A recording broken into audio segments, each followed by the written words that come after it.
SBFC finance limited, पहले मैं थोड़ी जानकारी आपको कंपनी के बारे में दे दूं और उसके बाद इशू की डिटेल्स और उसके बाद करेंगे मैनेजमेंट से मुलाकात। 2008 में इस कंपनी की शुरुआत हुई थी मुंबई में मैप फिनसर्व प्राइवेट लिमिटेड के नाम से, और 2019 में इसका नाम बदलकर हो गया SBFC finance private limited. Company का मेन जो कारोबार है NBFC, नॉन डिपॉजिट NBFC और सिक्योर्ड MSME लोन और गोल्ड लोन, ये 3 तरह के कारोबार हैं कंपनी के।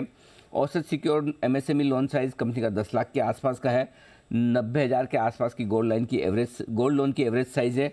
और ज़्यादातर लोग जो छोटे एंटरप्रेन्योर्स हैं, सैलरीड और वर्किंग क्लास लोग हैं, जिन्हें कर्ज की शॉर्ट टर्म के लिए जो ज़रूरत होती है, उनको कैटर करती है ये कंपनी। 18 से ज़्यादा राज्यों में प्रेजेंस है कंपनी की, और कुल मिलाकर इनका जो एसेट अंडर मैनेजमेंट है दक्षिण भारत से 38%, उत्तर से 30%, पश्चिम से 21% और पूर्वी भारत से 10% के आसपास का आता है।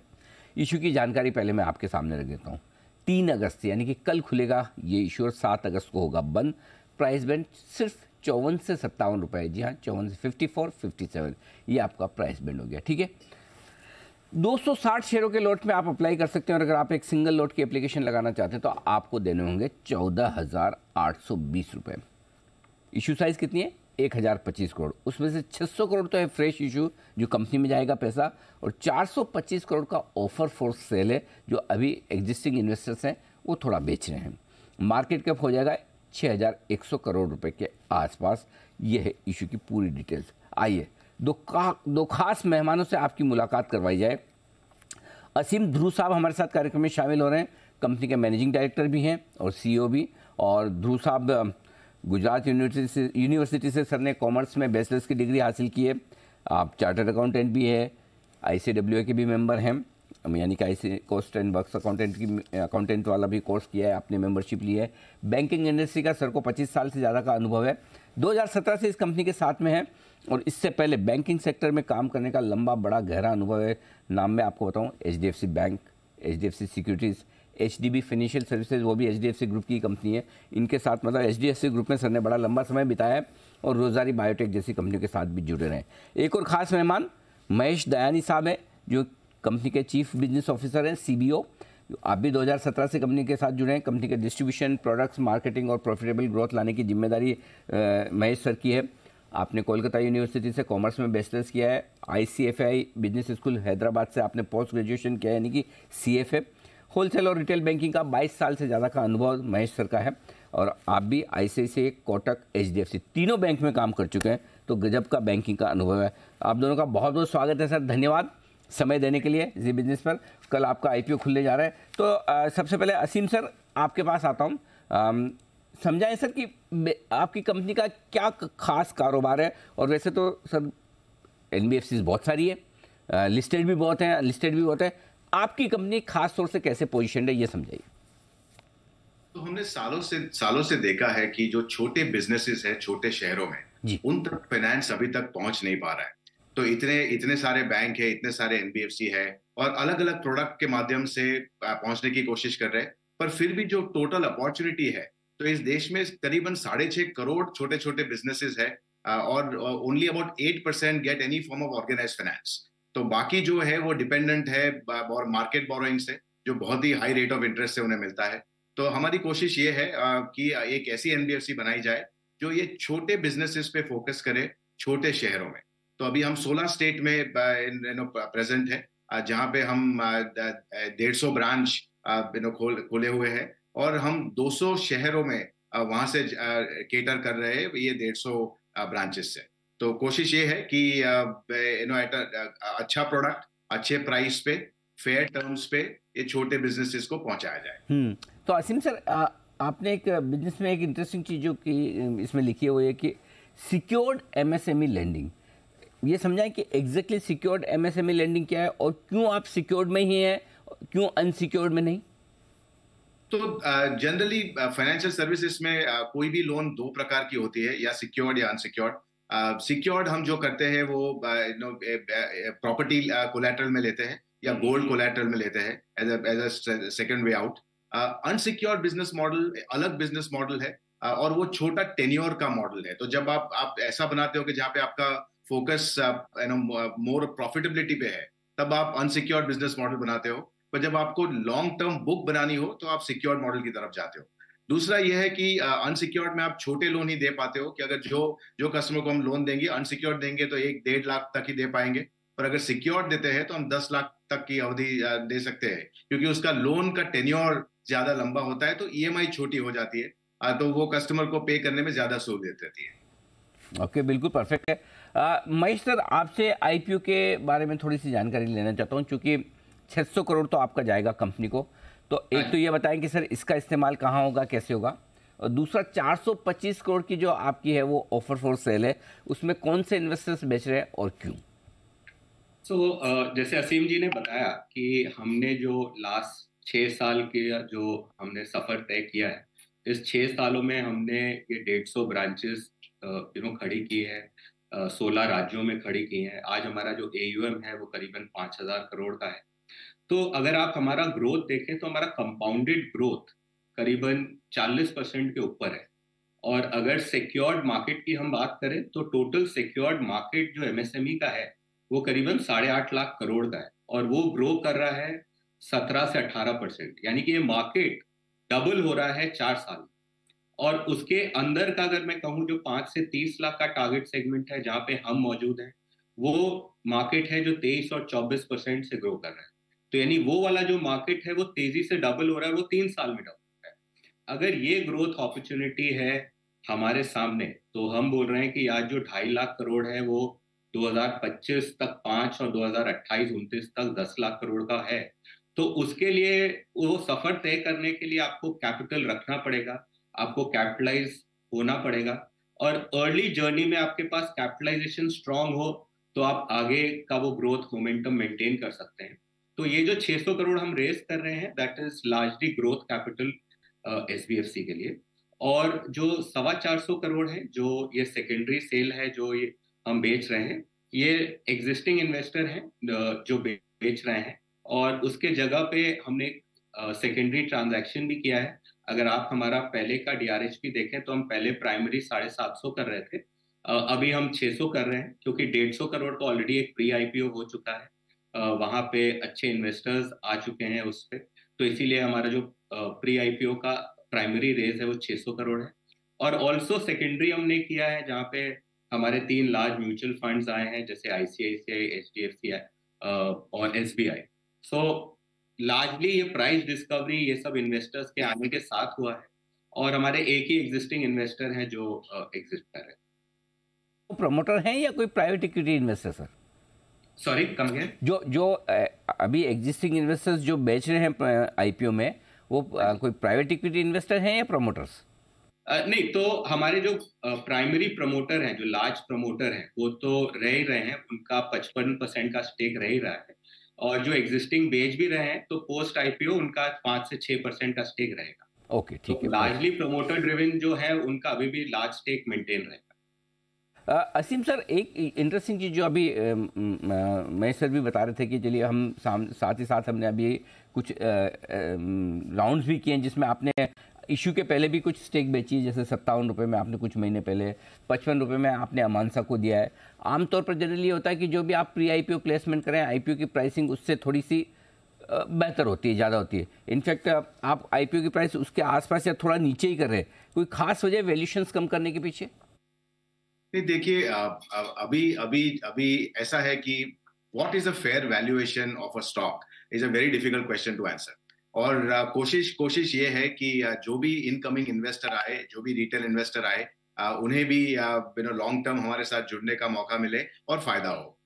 तो अभी जो मार्केट है उसका कंडीशन थोड़ा हमने देखा है लास्ट 3-4 सालों में कि जो कंपनीज ज्यादा रेट पे आई, उनके फिर इन्वेस्टर्स को बाद में फायदा नहीं हुआ।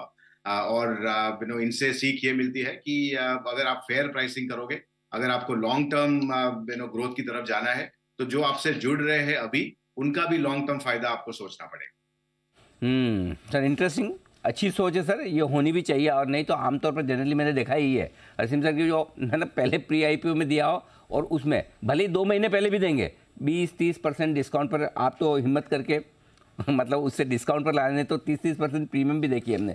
एक और इंटरेस्टिंग चीज़ है महेश सर जो मैं आपसे जानना चाहता हूँ, फाइनेंशियल ईयर 21 में आपकी नेट इंटरेस्ट मार्जिन 11.25% के आसपास थी, अभी घटकर 9.25 9.5% पर आ गई। तो ये जो नेट इंटरेस्ट मार्जिन घट रही है, इसकी वजह बताएं, जबकि इस पीरियड में जनरली बढ़ी है लोगों की। क्या कॉस्ट ऑफ बोरिंग का इशू है, और आगे ये किस तरह की रेंज आप कंफर्टेबल है, नेट इंटरेस्ट मार्जिन कहाँ रखेंगे? हाँ, अगर आप हमारा इंटरेस्ट, अगर ये बेसिकली जिस तरीके से हमको रिपोर्ट करना पड़ता है, एक पर्टिकुलर फॉर्मेट है, तो उस पर हमको रिपोर्ट करना पड़ता है। लेकिन जो इंटरेस्ट इनकम है, उसमें एक कॉम्पोनेंट है जो कहता है इंटरेस्ट इनकम ऑन पीटीसी। वो एक इन्वेस्टमेंट होता है जो इंटरेस्ट इनकम में इंक्लूडेड है, लेकिन वो एयूएम में इंक्लूडेड नहीं। So what it means is कि आपके इंटरेस्ट इनकम में एक पीटीसी का इनकम है जो इंक्लूडेड है, लेकिन जो डिनोमिनेटर है, जो एयूएम है, उस पर वो इंक्लूडेड नहीं। और 2021 में वो 37% कॉन्ट्रीब्यूट करता था। तो एक इन्वेस्टमेंट था जो हमने किया था 2021 में, और वो अब नीचे घटता हुआ जा रहा है। तो इसीलिए वो जो कॉन्ट्रीब्यूशन जो नीचे जाता हुआ जा रहा है, तो इसीलिए वो आपको निम आपको 9% दिख रहा है। लेकिन अगर आप इंटरेस्ट ऑन लोन्स देखेंगे, जो एक्चुअल एडवांसेस हैं, और वो हमारे स्प्रेड में भी आपको दिखाई देगा कि वो 2021 में 7% था, 2022 में 7.2 था, और 2023 में 7.7 था। तो अगर जो मेरा कोर इनकम अगर आप देखें, तो वो हमारा उस ट्रेजेक्ट्री में जा रहा है, और हमारा निम अभी लार्जली स्टेबल है, excluding the PTC income, at between 9 to 9.25, which I would consider a very healthy NIM to be maintained. एक और चीज़ जिस पर राय लेना चाहता हूँ, वो ग्रॉस और नेट लेवल पर एनपीए।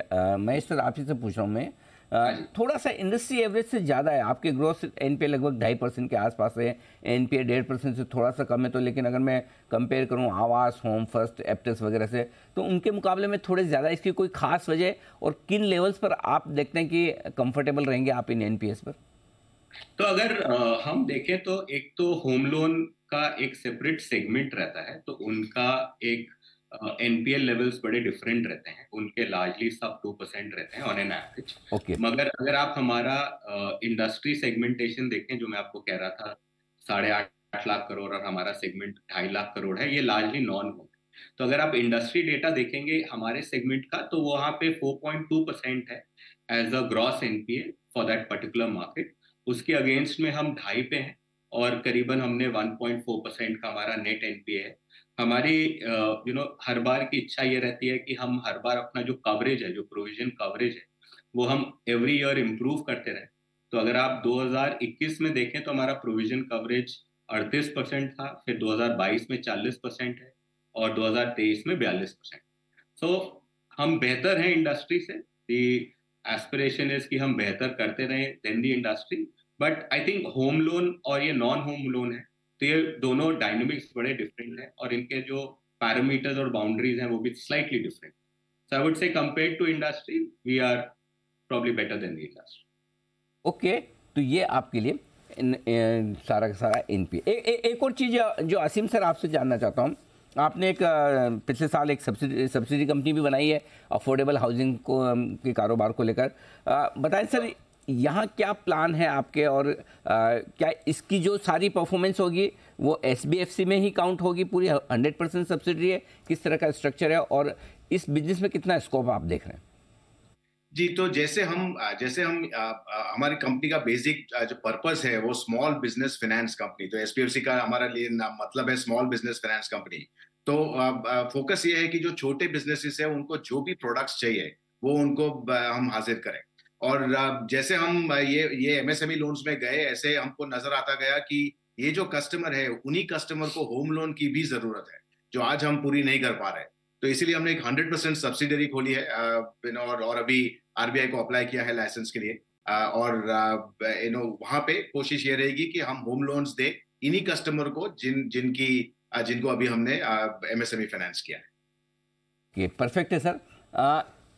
एक और बिजनेस जो बड़ा तेजी से ग्रो कर रहा है, सिम सर आपसे राय लेता हूँ, गोल्ड लोन।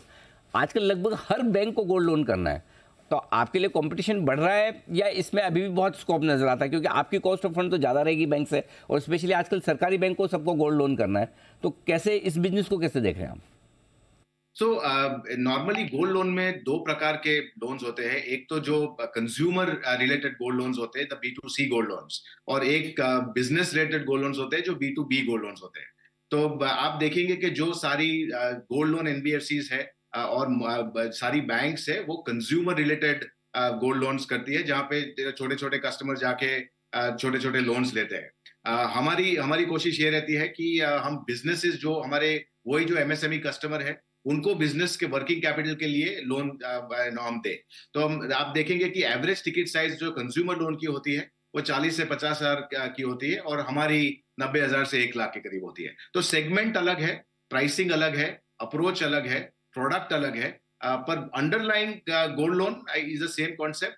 और जैसे आपने कंपटीशन बताया, तो एक फाइनेंस कंपनी में कंपटीशन तो रहेगा। आप प्रोडक्ट में ज्यादा डिफरेंशिएशन नहीं कर सकते क्योंकि it's a very highly regulated business. तो फिर इसमें मजे की बात यह है कि हर कोई वही करता है पर हर कोई को वही रिजल्ट नहीं मिलता। तो इसमें the real Joy is in execution. जो अगर हम ठीक तरह से एग्जीक्यूट कर पाए तो कंपटीशन तो रहेगा, बट फिर हम अपनी जगह बना लेंगे उसी कंपटीशन में। और हम बहुत छोटे प्लेयर है, तो हमें वो जंगल में हाथियों को लड़ना पड़ता है, चींटी को अपना खाना मिल जाता है। जी आसिफ सर, वैसे तो मैं आपको एचडीएफसी के ज़माने से जानता हूँ। मुझे शायद जहाँ तक मुझे याद है एक आध बार इंटरव्यू भी सर का किया, मुझे ऐसे याद तो आ रहा है, आई डोंट नो। लेकिन आपने 2017 में ज्वाइन किया, कंपनी तो पुरानी 2008-9 की है, राइट? तो मतलब क्या प्रमोटर कोई और थे, बाद में आप महेश सर साथ में जुड़ के प्रोफेशनली मैनेज करके फिर ये आईपीओ आ रहा है? क्या कहानी क्या है इस कंपनी की, जरा मुझे समझाएं सर।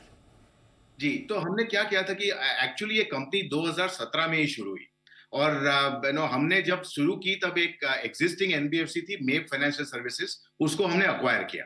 तो जो जिसका कुछ खास बिजनेस नहीं था, वो लाइसेंस था उनके पास एनबीएफसी का, पर कुछ खास उसमें बिजनेस था नहीं। तो हमने एक एनबीएफसी अक्वायर की, मेप, उसका नाम चेंज करके एसबीएफसी किया। तो कंपनी की शुरुआत 2017 से ही हुई। जी जी जी जी सर जी। लगता है शायद सर का थोड़ा सा मुझे लगता है कि ऑडियो डिस्कनेक्ट हो गया है। सॉरी, अभी जी सर, अब सुन पा रहा हूँ जी सर, बताएं। जी, तो 2017 से ही शुरू हुई और हम बहुत टाइम से ये सोच रहे थे कि एक ऐसी कंपनी बनाए जो 20 साल लगेंगे इसको बनाने में। पर हमने देखा कि 9,500 एनबीएफसीज है, पर country wide MSME focused NBFC एक भी नहीं है। तो सब लोगों ने रीजनल किया है, किसी ने साउथ में किया, किसी ने वेस्ट में किया।